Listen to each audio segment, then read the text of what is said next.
Hi everyone, welcome to this interview by COREcruitment. Thanks very much for joining us today. Core is an international recruitment company and we cover lots of different segments. We're running this interview series to inspire a bit of positivity in everyone's day. And we've got a series of articles that are on our website and also interviews which we just released on Spotify, but they're also on YouTube and on our website as well. So there's lots of content there if you want to have a look at any of the stuff that we have put together, or if you want to recommend a potential leader or inspirational person to kind of like come on board and do an interview, then please do get in touch with me at www.corerecruitment.com or Krishnan@corerecruitment.com as well. Now, we're really lucky to be joined by Jonny Young. Hi, Jonny. How are you? I'm very well, thank you. Thanks for having me. You're very, very welcome. Now, Jonny is a very much a rising star within the FM sector and has accomplished a lot within his career, which brings me on to my first question, Jonny, is that are Scottish people just generally better at everything? I'm not so sure about that. I think you've probably, certainly not from a sporting perspective, you've probably felt the pain over the years. But yeah, I think, like we're a proud nation, aren't we? Despite all of our sporting troubles over the years, I think people are very proud to be Scottish. And I think that's something that definitely comes across. I wouldn't say we're better, but we're very proud. Absolutely. Now, I was very much Glasgow being brought up. You wouldn't think it from the accent, but I was. And Jonny was very much Edinburgh. And we've just established in our preamble that Glasgow is better than Edinburgh, right, Jonny? I did say people make Glasgow, so I'll leave it at that before I get in any trouble. Yeah. Sorry, I love that. Now, for those who don't know you, can you just give us a little bit about yourself, your background, and your experience, please? Yeah, absolutely. So I'm Jonny Young. I work for OCS as managing director of our workplace and our venues businesses, which sit within the private sector world. Been in FM since I started out my career at sort of 17 years old. I did a university degree at the same time as my first job as a sort of facilities coordinator, and I've just gradually worked my way through the ranks. But obviously starting early has helped me on that journey. As you can tell by the accent and the first question, obviously originally from Scotland, but made the move to London. I always lose track, but say 10, 11 years ago. So I haven't quite lost my accent yet. So I think the best way of phrasing this next bit is that OCS have been on a major shopping spree over the past kind of couple of years. There's been lots of kind of like different mergers and acquisitions, and you seem to be kind of gobbling up lots of companies. From an operations perspective, and I guess from managing, bringing all of those people, all of those businesses, all of those brands, all of that complexity across like what is a massive organization and business. I guess just to give us a bit of an idea, like how many people are in OCS now and how many kind of like sit under your remit? Yeah, so there's over 50,000 colleagues in the UK. I think our route to market, our sort of our offer is very clear in terms of the way that we're set up as a business. So you've got large single service businesses within engineering, cleaning, catering, security, pest control as well as sort of specialist window cleaning. And then there's two IFM businesses. So one is within public sector. And one is within private sector, which is where I sit. So yeah, we've been very acquisitive over the last couple of years. Obviously, the big one was the merger between OCS and Italian Servest and CD&R coming in. And it's been a super exciting time and to be in the business. And I think from a personal point of view, you don't get many opportunities to work for businesses like this on this sort of journey. So it's been amazing, really. And I don't probably get involved that much in the day to day of acquisitions. Being perfectly honest with you, I just sort of reap the positive benefits once they're fully integrated into the business. But some of the recent ones we've done, especially within the hard services sort of market, with the acquisition of FES and most recently MCOR, it's brought some real sort of capability and referenceability into some markets which maybe have sort of higher barriers to entry. So it's opened up sort of whole new worlds for us, and it's a super exciting time to be in the business. Absolutely. And kind of bringing those businesses together culturally, but also kind of like managing all of those brand new service streams. I mean, there must be a lot of upskilling happening within the existing management team, right? Yeah. I mean, we've probably some of the acquisitions have been probably strengthening where we've already got capability rather than bringing in some brand new service lines. So it's really just been strengthening what we've already got. Yeah, of course, there's an element of upskilling the teams where there's a new product and innovation that perhaps we didn't have that maybe one of the companies that have been acquired do have. But at the same time, there's some amazing people that come into the business that stay with OCS and go on to build a really good career with us. So I think it's the people that people make any business, and I think especially now, we've got some real industry leaders within OCS. And everybody's learning off each other as we go. The industry is constantly evolving and constantly becoming more complex, and everyone's on that journey together, I guess. Absolutely. No, I mean that pace of change we've kind of like really seen kind of like even from an external recruitment kind of perspective, and especially when you look at areas like AI, tech, sustainability, there's been lots of impacts that kind of like it's had on kind of like FM businesses over the past kind of 5 years in particular in terms of that pace kind of like changing. Can you give us a bit of an idea how things have changed with you guys? Yeah, well, I think now probably if you just take AI as the first one, um, probably most recently with Claude's sort of latest release, I think AI has become a lot more visible to the general public in terms of its capabilities, especially things like Claude. And I think now people's expectations have been reset. I think people have sort of seen what the art of the possible is. So um, you know the way that we present data and the insights that we give, I think the expectations are higher. So long spreadsheets will be long gone. I think Power BI is probably becoming more of a thing of the past. It's how do we actually get actionable insights from the data? So yeah, been a lot of advancements there. We've got some great tools internally that give us some of those insights. Yeah, if you take sort of tech generally, um, I think it's been sensor technology has been bandied around for a long time. Um, I think probably some clients still struggle to get behind it. If I'm being perfectly honest with you, we've been pushing the agenda on our smart building technology. I think you're now starting to see some of the ROI coming through, and especially on things like energy.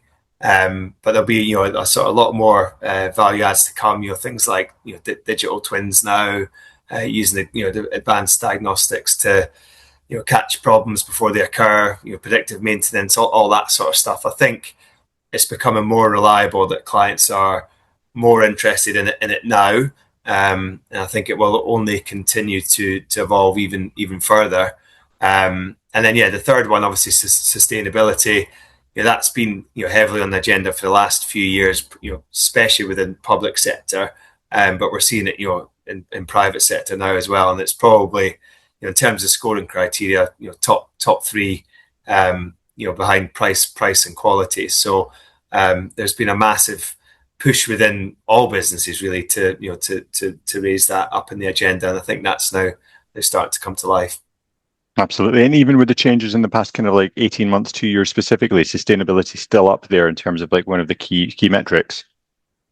Yeah, absolutely. Sustainability and now if we pick the ESG apart, the social side of things as well is becoming a lot more prevalent, especially with rising costs and the state of the economy. I think we've got a duty to really support the communities that we work in, and you'll see some of that come through in some of our recent wins that we've had at OCS. There's been a real sort of social value angle, and that's the sort of stuff that gets me out of bed in the morning. And when you actually see that come to life and some of the impact that you make in the communities, it is amazing. So yeah, I'd say it's still high on the agenda, if not higher than ever.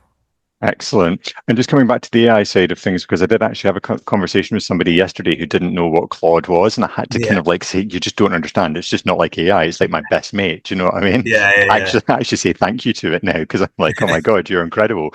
But what's your favorite task to use Claude for? Oh, my favorite task to use Claude for. So I've recently I just got rid of ChatGPT. Well, I've gone down to the free version rather than the premium version, and I'm starting to use Claude a little bit more now. What do I use Claude for? obviously any non-sensitive things at the moment in my life. But I guess I'm just sort of playing with it. I'm exploring it. I'm following a few influencers on LinkedIn and sort of looking for tips to best utilize Claude. And I think it's an exciting time, but I've not quite got my agents working in the background yet, ordering my shopping or anything like that. But that's to come. Yeah. Love that. Now, in terms of that change, the next 5 years that's kind of like coming, like AI is obviously going to be a massive thing, but what else are you expecting to come down the road from a client expectation perspective for the next 5 years? Obviously it's probably going to be led with AI. Let's be honest in that respect. I think whoever adopts AI the quickest is going to have a sort of a competitive advantage. But as I mentioned, previously, I think some of the things that are now starting to come to life are digital twins, virtual modeling, how we can sort of create replicas of a client's site, and how it operates to start predicting any failures before they happen. I think proactive maintenance in terms of remote monitoring, the predictive element of that. I think the sustainability angle that comes off the back of that in terms of tracking some of those metrics and helping clients achieve net zero. I think that's all going to start becoming more prevalent, wrapped around the sort of banner of sort of general intelligence. As I said previously, I think spreadsheets and Power BI are probably going to start being phased out a bit more, and it's going to become a lot more intelligent, and the expectations are going to be higher in terms of some of the data that we are going to have to present to our clients, and how we obviously use that data to advantage. Nice, love that. So in terms of your own career, when you're looking back, kind of like, which previous leaders have you had who have kind of like really pushed you on or kind of like really inspired you, kind of like either from a workplace or a non-workplace kind of perspective? Yeah, I think I've probably taken something from every leader that I've worked with along the way. And I think it probably, what I took from them probably depended on where I was on my journey. If I take it right back to when I joined ISS at the time to work on a banking contract, I think probably one of the first inspirational leaders that I came across was Greg Daniel. Greg's now working at CBRE. He showed me how he could really flex up in terms of his conversation with a strategic client, but also keep his finger on the pulse in terms of what was going on operationally. And I definitely took some learnings from the way that Greg led and Greg managed. I then went on to a larger banking contract, not to be named. I think an inspirational leader I came across there was Francisco Ruiz, who was EMEA managing director at the time. And Fran, admittedly, he'll tell you this himself, he was all about attention to detail, to probably to the extreme. But it was good, and I learned a lot from Fran and the way that he manages and the way that he leads, and that real focus on detail. And I think even now, Bruce McDonald, who's my boss, he's very very driven by leadership, culture, behaviours, and I don't think I've seen that brought to life in the way that Bruce does it. And you can feel that when you speak to anyone within private sector, within OCS, and the wider OCS as well. But Bruce puts a lot of focus on encouraging the right behaviours, calling out the wrong behaviours, and getting people bought into that journey. And I think that comes across in the conversations that we have with clients and internal teams, and as part of our sort of our winning recipe, really. So yeah, I think my synopsis is I've probably taken a bit off everyone. I've probably forgotten someone along the way, but they're the three that are standing out to me at the moment. Nice. Now, you've achieved a lot very early on in your career. You should be very pleased with yourself for all of that. And I'm sure there's lots more to kind of like come down the line as well. But if people are watching this kind of thinking, I want to be MD of that business, or I want to be doing this, or I want to be doing that, what advice would you give them in terms of like getting yourself noticed or getting your career progressed? I think it depends on who you're talking to. I think you probably get two camps really of people maybe starting out in their career. You maybe get the ones that don't believe in themselves enough, And well, let's focus on them just now. You probably get the ones that don't believe in themselves enough. And I think the main thing is believing in yourself. I think throughout my career, I wasn't always confident. I think I definitely struggle with imposter syndrome. I think one thing I'm probably proud of myself for doing is I did put myself in uncomfortable situations, even when it felt particularly uncomfortable. Whether that was talking to a big group of people, or doing a presentation that felt scary, or talking to the senior, reaching out to a senior client or stakeholder within the business that I was working in. I sort of always did that, even if it felt uncomfortable. And maybe didn't always believe myself at the time. And I think if you sort of continually do that, you will evidence to yourself that you can do it, and you are capable, and you'll start to build that sort of evidence bank in your head, and it doesn't become as scary. And once you've talked in front of 100 people, it becomes a lot easier. So continue to put yourself in those difficult situations, and continue to believe in yourself. I think on the flip side of that, I think now you do see people, certain generations perhaps, that do want to progress quickly and maybe do believe strongly in themselves. And all I would say is that just sometimes it's good to take a pause and take the learnings from whichever role that you're in at the time, before you push yourself into into that role. There's always got to be an element of stretch, but just make sure you take the right learnings from the role. I think as long as you're positive, you're willing, you're responsive, I think the opportunities will always come. So not to get yourself too stressed out about that. But that's probably my 2 words of advice, Krishnan. That was very politically correct and very sensitive. I like that a lot, Jonny. Now, looking back in terms of your own career, like people normally have kind of like a trajectory, kind of like, flexing kind of like moment where they kind of like, really kind of like they get pushed on. Was there a contract you were working on? Was there a position you were in? Was there kind of like a situation that you think really propelled you forward? Yeah, I think probably the one that stands out the most would be when I first moved from Servest, or Arthur Mackay at the time. So yeah, I'd worked in a privately owned engineering company called Arthur Mackay, sort of risen through the ranks there. They were acquired by Servest at the time, which gave me some exposure to the wider IFM side of things. But I was still young when I left there. I think I was 24, 25. And I went into an operations director role at ISS. I think that was the one that stretched me the most. I think it's probably the one that I took the most learnings from, being honest with you. I think I went into sort of like a corporate banking environment, and that really taught me, what standards were, what great looked like within FM. Obviously, you're working under Greg at the time, and then latterly Rosalind Ford. It taught me what good looked like. It taught me what expectations were, and I think that I've taken that everywhere I've gone. All my moves subsequent to that, I've taken those learnings with me.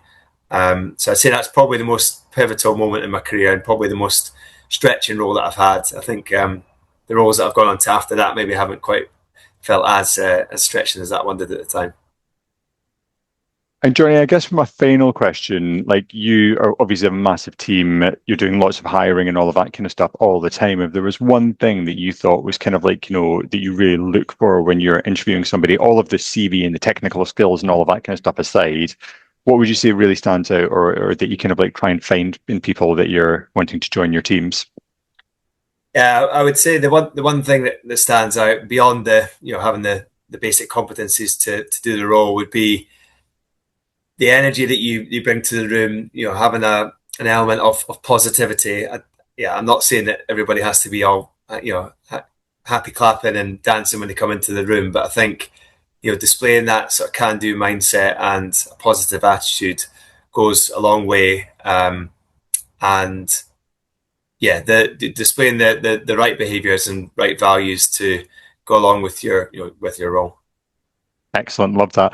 Jonny, thank you very much for joining me. Thank you very much for having a chat. I'm really glad that we established the Glasgow-Edinburgh divide once and for all, and that Glasgow's kind of like a better night out. Like, it's really Don't big of quote you me to on that, admit. yeah.